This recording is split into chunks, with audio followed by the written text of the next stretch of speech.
He thought he was marrying rich. Part 4. Chapter 18, Final Night Confession. The night before the wedding was hushed and golden, the kind of evening where everything feels like it's holding its breath. The vineyard estate was blanketed in twilight, lanterns flickering along the stone paths, the scent of jasmine curling through the air like a lullaby. Guests had dispersed to their private suites, tipsy and giddy from the rehearsal dinner. The planner was off-site. The servers were clearing the final glasses of champagne. It was quiet. Too quiet. Exactly how Emma had planned it. Jason knocked on her suite door around 11:14 p.m., holding a bottle of vintage Merlot and wearing a silk robe like a man trying to channel James Bond but landing somewhere closer to smarmy televangelist. "I couldn't sleep," he said with that soft, crooked smile that had once made women drop their standards and their panties. "Didn't want to go into tomorrow without one last moment, just us." Emma stepped aside, let him in, and locked the door behind them. Inside, the suite was candlelit and warm. A curated playlist hummed softly from the speakers, slow jazz with just enough melancholy to make anything feel meaningful. Jason poured them both a glass, offered a toast. "To forever." Emma clinked. "To honesty," she replied, with eyes that glimmered like a still lake hiding sharks beneath. They sat on the edge of the velvet chaise, close enough to pass for intimacy, just far enough that Jason wouldn't see the tiny recorder tucked inside the orchid arrangement on the side table, a gift from Vanessa, disguised as part of the decor. Emma took a sip of wine, then set her glass down. "I have to ask," she said softly, wrapping her robe tighter.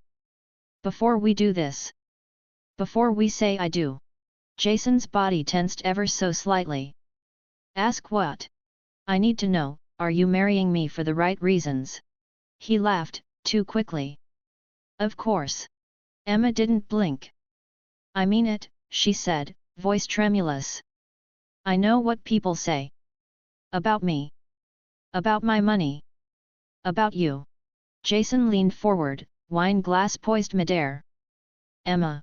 She looked down, let her lashes flutter. "I just need to hear it," she whispered. "Why, you're really marrying me?" Jason exhaled. And then, as if something inside him finally gave out, he told her. "I mean, come on," he said, trying to sound charming, but the truth was already leaking through the cracks in his smile. "You're brilliant. Beautiful. But let's be real, Em. You've got security." Emma didn't move. He went on. "I've done the struggle thing. The couch surfing. The clients who don't pay. The 2-minute ramen and bounced checks. I'm tired of survival mode." He reached for her hand. "You're my clean break," he said. "My future." Emma let her lips part in a breathy tremor. Jason mistook it for emotion. "I'm not saying I don't care," he added quickly. "Of course I care. But if we weren't building something sustainable?" "I don't know." There it was. The word, sustainable. The euphemism for rich. For powerful. For bankable. Emma looked at him, glassy-eyed. Her throat bobbed. "So," she said, her voice barely audible, "you're not in love with me." Jason winced. "I didn't say that." "But you're not," she said again, as if trying to believe it herself. Jason hesitated. "Love's a complicated word." Emma turned her head away and let a single tear slide down her cheek. Or at least, it looked like a tear. It was glycerin. From a tiny capsule Vanessa had slipped her after dinner. Jason touched her back gently. "I didn't mean to hurt you," he said, stroking her hair. "You're strong. You'll understand." Emma nodded slowly. Then pulled away, wiping her cheek, her fingers shaking from effort, not sadness. "Can we just go to sleep?" she asked. Jason smiled. "Sure." He curled into bed, smug and humming low under his breath. Emma stood in the bathroom for a full 5 minutes, holding the counter, staring into the mirror. She didn't cry. She smiled. Then she walked back to the recorder, tapped it 3 times, and slipped it into her clutch. Evidence, secured. Tomorrow, he'd say I do. And she would say I don't. Chapter 19, The Vows. The vineyard was drenched in light. Golden afternoon sun spilled over rows of white chairs, string quartet music floated delicately on the breeze, and everything was absurdly, offensively beautiful, the kind of beauty that usually preceded tragedy. The guests, seated and glittering in pastel and designer sunglasses, whispered behind manicured hands. Drones buzzed overhead, catching aerial shots of the ceremony. It was live-streamed, of course. Jason had insisted. For our legacy, he'd said. For the fans. Emma stood at the end of the stone aisle, cloaked in ivory satin and veiled in imported French lace. Her makeup was perfect. Her posture regal. Her face unreadable. Vanessa, seated in the third row, had already slipped the recorder into the sound booth earlier that morning, spliced to broadcast, loud and clear, whenever Emma gave the signal. But for now, all eyes were on Jason. And Jason was ready to perform. He stood tall in a tailored tux, hair artfully tousled, eyes glistening with emotion. The officiant smiled gently and nodded to him. Jason, he said, you may begin your vows. Jason exhaled shakily. A practiced pause. A trembling breath. He reached into his jacket and pulled out a folded sheet of parchment, cream-colored, calligraphed. He looked at Emma. His voice wavered just enough to feel raw.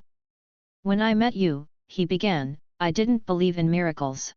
Several guests leaned forward. I believed in struggle. In survival. In doing what you have to do to get through the day. I believed in working late and sleeping little and dreaming smaller, because the world doesn't give you much if you weren't born with it. He paused, voice cracking. But then I met you. A sniffle from somewhere in the second row. You didn't just change my life. You taught me what it meant to have a home. Not a place, but a person. Someone who saw through the walls and the mistakes. Who gave me something I didn't even know I was allowed to have. His throat caught. He swallowed. You gave me peace. And I promise to protect that peace with everything I am. Because for the first time, in this unpredictable, complicated, terrifying world, I am not afraid anymore. Now there was real crying. Grown men dabbing their eyes. Bridesmaids audibly sniffling. A couple of Emma's aunts were outright weeping. Even the officiant looked misty-eyed. Jason turned toward Emma and smiled. I love you, Emma Langford. And I always will. The crowd burst into soft applause, the kind of applause reserved for Broadway finales and romantic comedy climaxes. But Emma? She smiled. Not a tear. Not a tremble. Just a serene, beatific smile that said, you really thought that worked, didn't you? The officiant turned to her.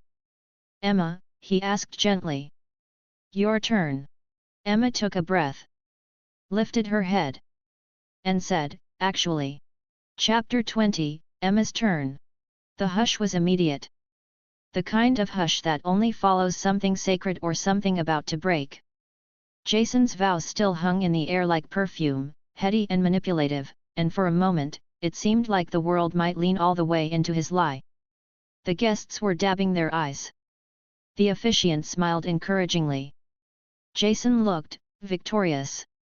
And then, Emma Langford, heir, icon, the picture of grace under silk, took a step forward in front of everyone. She inhaled. Held the bouquet just a little tighter. Then spoke, her voice clear and calm. I came here to say I don't. Gasps. Real, unfiltered gasps, the kind you only hear at car crashes and royal scandals. A woman in the front row dropped her clutch. A photographer lowered his lens in disbelief. Jason froze. What? He whispered. Emma didn't look at him. She looked out at the crowd. At the sea of people who had gathered to witness her step into a life she never intended to stay in. She repeated herself. I don't. Then she turned to Jason, the smile gone now, replaced with something crystalline and razor-sharp. I don't love you. I don't trust you. I don't believe you've been honest with me or anyone. I don't believe a word you said in those vows, and I don't intend to spend another second pretending this is real. Jason's mouth moved, but no sound came out. His eyes darted left, right, looking for help, for escape, for a version of this moment where he was still the hero. Emma looked at the officiant. You can go now. The officiant, stunned, simply nodded and stepped back as if the altar itself had become dangerous. Jason took a step forward. Emma, he hissed. Stop. We can. This is just cold feet. We can. Don't. That one word was enough. Jason's hand hung in the air. He looked pale now. Smaller. Beatable. Emma turned her attention to the audience once more. Thank you all for coming. I know some of you traveled across oceans and state lines to see this happen. And it will happen. Just, not the way he expected. Then she turned back to Jason and said, voice full of velvet poison. You came for a fortune. I came for justice. Gasps again louder, confused. A baby started crying. Somewhere in the crowd, Vanessa stifled a cheer and hit record on her phone. And then, without a word more, Emma lifted the bouquet above her head. And dropped it. It hit the marble aisle with a dull, final thud, petals scattering across the stones like broken promises. Jason took a shaky step forward. Emma, don't do this, he said, eyes wild now. You'll ruin everything. Emma leaned in slightly, her voice barely above a whisper. No, darling. I already did. Then she turned slowly, beautifully, like a woman in the final scene of a film where she doesn't just walk away, she ascends. Chapter 21, The Mic Drop. Silence still reigned. Not the delicate kind, like in a chapel or museum, but the loaded kind, thick, electric, begging for someone to break it before it broke them. Emma stood at the altar, bouquet abandoned, veil fluttering slightly in the breeze like a flag of surrender or rebellion. Jason hadn't moved. He was still processing. Still clinging to the script he'd memorized, the ending he'd imagined. In his version, she cried and forgave him. They kissed, doves were released, and he woke up tomorrow with her bank account in one hand and a mimosa in the other. This was not that version. Emma reached slowly into the folds of her gown, precise, poised, and pulled out something small and shining. A silver recorder. The very one Vanessa had hidden in the orchid arrangement. Gasps rippled again. The guests were realizing this was no longer a wedding. This was a show. Jason's voice cracked, Emma, what are you doing? She didn't answer. She turned slightly toward the sound technician, the one man still frozen behind his console like a deer who accidentally wandered into Game of Thrones. She raised the recorder. Channel 3, she said. Play it loud. The technician blinked once, then obeyed. And then, Jason's voice filled the air. I mean, come on. You've got security. I'm tired of survival mode. You're my clean break. My future. If we weren't building something sustainable. I don't know. Love's a complicated word. The recording played loud and clear, echoing through the vineyard. Every guest heard it. Every vendor. Every live-stream viewer. Every lie, every manipulation, every carefully crafted piece of Jason's fairy tale obliterated in under a minute. A child in the back row whispered, Mommy, is the man in trouble? Emma didn't speak. She didn't need to. Jason lunged forward. Turn it off, he yelled. That's illegal. That's Emma, this isn't funny. She looked at him not with rage, not with tears. With pity. And then came the final blow. He didn't see her until it was too late. Vanessa. Strutting down the aisle in a floor-length, blood-red satin gown, the red dress, hair glossy, eyes sharp, heels clicking in perfect rhythm. The crowd parted like water. Jason's face went white. Vanessa stopped beside Emma, facing him. Hi, sweetheart, she said, loud enough for the second row to hear. "Miss me?" Jason staggered back half a step. You shouldn't be here." "Oh, I should," she purred. "Because I've got receipts, too. Emails. Texts. That offshore account you thought was clever." She pulled out her phone and waved it like a fan. "I downloaded your whole digital life while you were too busy pretending to be rich." The audience gasped again. One elderly guest actually whispered, "Holy hell!" Emma turned slightly to face the guests. Everything he said, everything he promised, it was a lie. The proposal. The love. The vows. This wedding? All of it. She gestured to Jason. "He was never in it for me. He was in it for the money. And now, he's in it for nothing." Jason was shaking now. "You set me up." Emma smiled. "No," she said. "You set yourself up. I just held the mirror." Cameras clicked. Phones recorded. And somewhere, in the depths of Jason's collapsing ego, he realized that this was going viral. Chapter 22, The Arrest.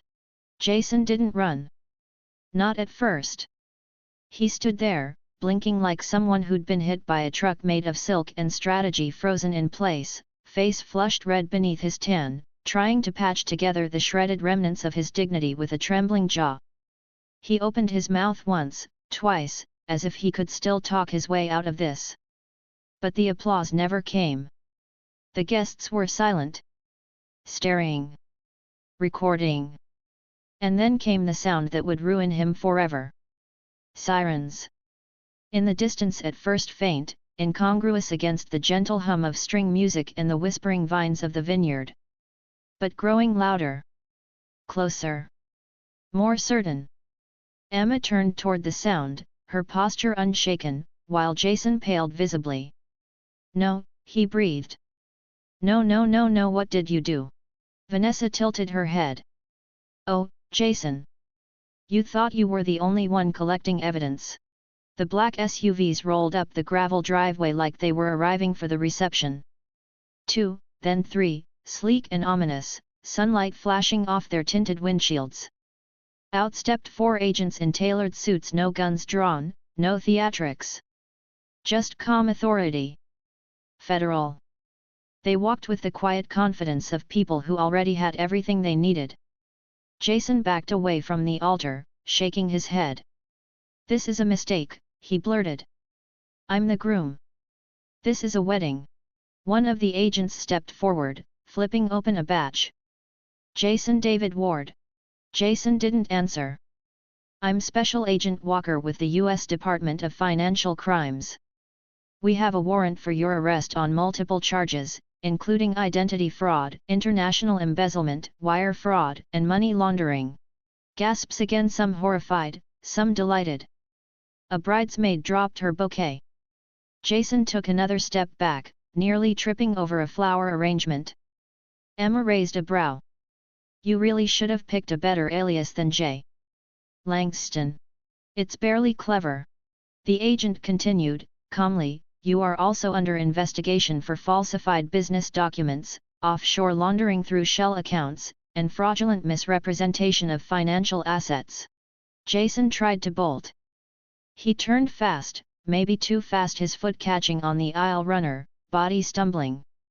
For one brief, humiliating second, he looked exactly as empty as his fake wire transfers. 2 agents caught him before he hit the marble. "Get off me," he barked. "This is a setup. This is a wedding. You're under arrest," one agent said, smoothly snapping a cuff on his right wrist. "Anything you say can and will be used against you in a court of law." Emma stepped closer, slow and deliberate. She looked down at him, cuffed, writhing in a designer tuxedo. "You were right, Jason," she said softly. "This was a performance. Just not yours." He stared up at her, mouth trembling. "Why?" Emma knelt slightly, like a queen granting mercy or denying it. "Because I believe in justice," she whispered. "And because you picked the wrong woman to underestimate." Then she stood. Smiled.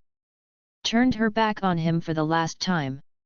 As Jason was led past stunned guests, one of the drones still circling above tilted to capture the exact moment he was shoved into the SUV, head down, red-faced, wrists bound in silver.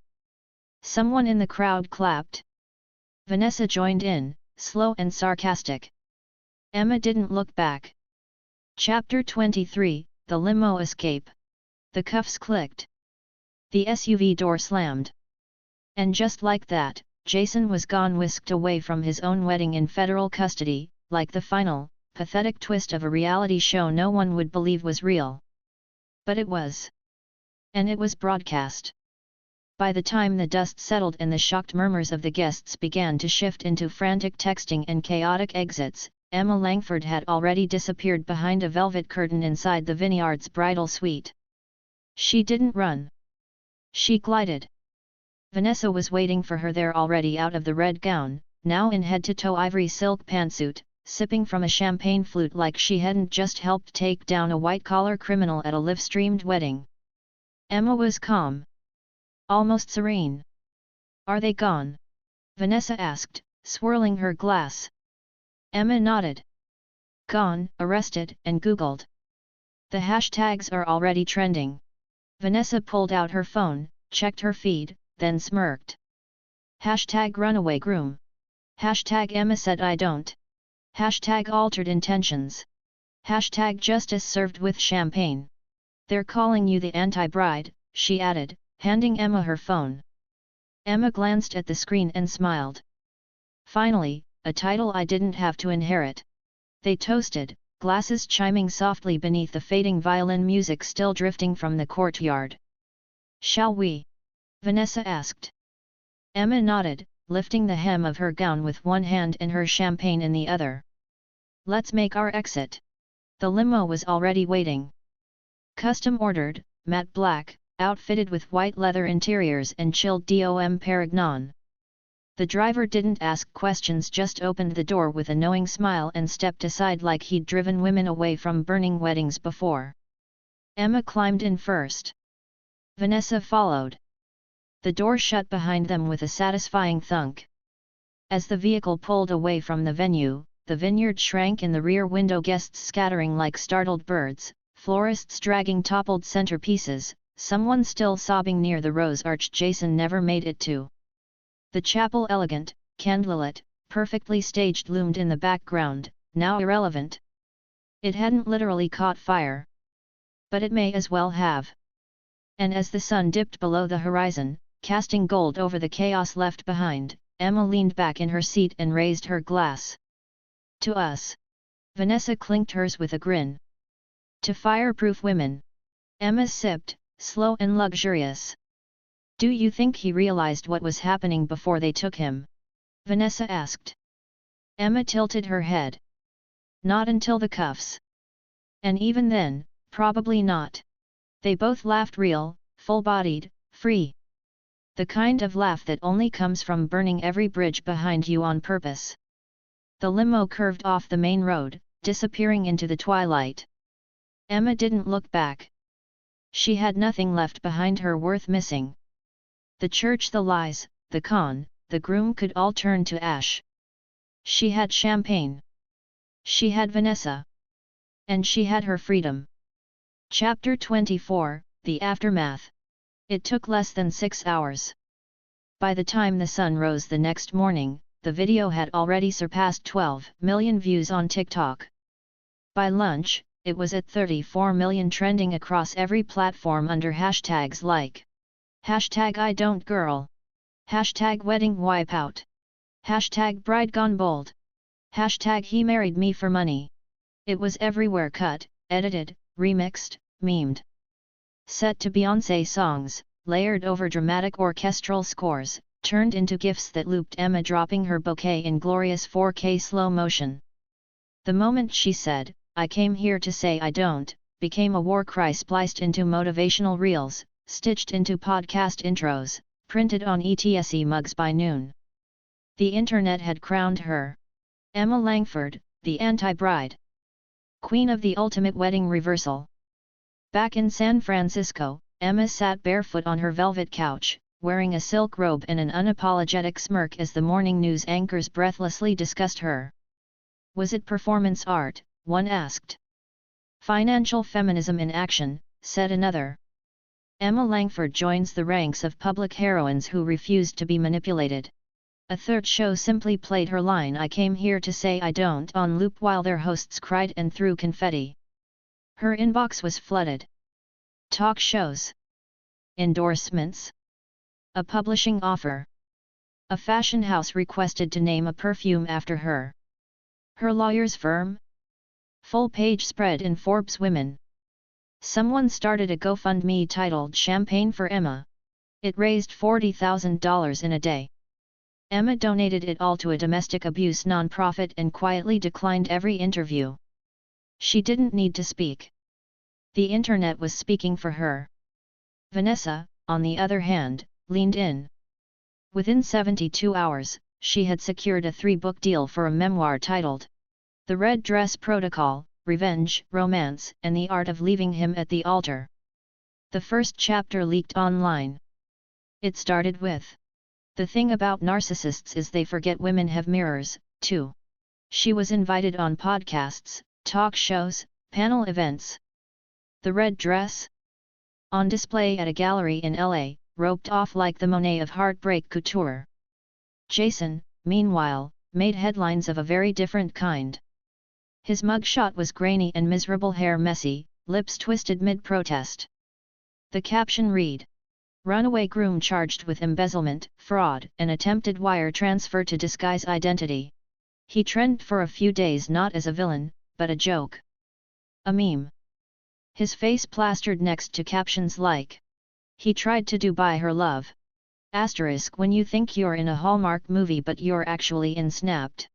Mr. I do not have a legal passport anymore. He lost everything, not just the money he never got, but the persona. The con. The script he thought he'd written for life. Now he was just another grifter with a record. And Emma was rewriting the ending. She never gave a formal statement. Not even once. But every time a post tagged her with #I don't, she smiled. Not because it made her famous, but because it made her free. Chapter 25, and they lived richly ever after. 1 year later. The door to the penthouse opened with a satisfying click of biometric security. No keys. Just a fingerprint, a retinal scan, and the unmistakable confidence of women who now owned the very building they once merely lived in. Emma stepped inside first, a structured cream blazer draped over her shoulders, gold heels clicking across imported marble. She was followed by Vanessa, who wore a crimson silk blouse, black slacks tailored within an inch of sin, and a smile that still scared hedge fund managers. The office was sleek, minimalist, lethal. Floor-to-ceiling windows framed the skyline. Glass walls divided the space into curated zones: the strategy room, the vault, the theater, used exclusively for client reenactments, and the pit where assistants in power suits answered phones with phrases like, "Yes, ma'am, we do handle crypto brothers. If he ghosted you after the embryo transfer, we can expedite. Do you have receipts or would you like us to help you get some?" On the far wall, in gold serif lettering, was the company name. Langford and Stone, Revenge Consultancy. Because karma deserves a designer heel. It had started as a joke over mimosas in the back of a limo, the morning after Emma blew up her wedding and Vanessa hit the NYT bestseller list. "I'm tired of just surviving men," Vanessa had said. "Let's help other women profit from them." Emma grinned into her champagne. "Let's go full-time savage." 3 weeks later, they had a business license, a logo, and 3 clients before even launching a website. Now, they had a 6-month waiting list. Services ranged from subtle emotional chaos, Level 1, the mirror trick, to full-scale financial takedowns, Level 5, the Jason Special. They didn't just fix broken hearts. They built exit strategies. They engineered revenge arcs. They designed reputational couture. One of their latest clients, a tech heiress whose fiancé accidentally forgot to mention he had a second fiancé in Dubai, was currently sipping rose in Provence while Langford and Stone published his search history on a minimalist Tumblr that now had 1.3 million followers. Another client, a senator's daughter, simply wanted her ex's gaming PC to catch fire without being technically responsible. The firm delivered, creatively. Emma and Vanessa didn't offer closure. They offered consequence. And the results were always bespoke. On the first anniversary of the almost wedding, they held a party at their private rooftop. The theme, "I Don't," a celebration of opting out boldly. There were signature cocktails like the exit wound and prenup punch. There was a photo booth with a shredded tuxedo. Guests were encouraged to bring one ex's lie, printed on fine stationery, and toss it into a gilded fire pit called the Truth Burner. Midway through the night, Vanessa raised her glass. "To liars, leeches, and legacy men," she declared. "May they all meet women like us." Emma clinked her glass. "And may we bill them for the consultation." Laughter. Applause. Power. Somewhere far away, Jason was still out on bail, still trying to crowdfund a legal defense, still insisting he was the victim. No one believed him. Because Emma had rewritten the story. And this time, the bride didn't lose everything. She gained a business. A sisterhood. A legacy of her own making. And she lived richly ever after. Because some fairy tales don't end in love. They end in leverage. And stilettos. Sharp ones. In a world of secrets, power, and broken hearts, one click could change everything. Like what you just watched. Then like, subscribe, and ring that bell, or risk missing the next scandal. Drop a comment below, we're always watching. Billionaires and family drama, where love is rare, but drama is guaranteed.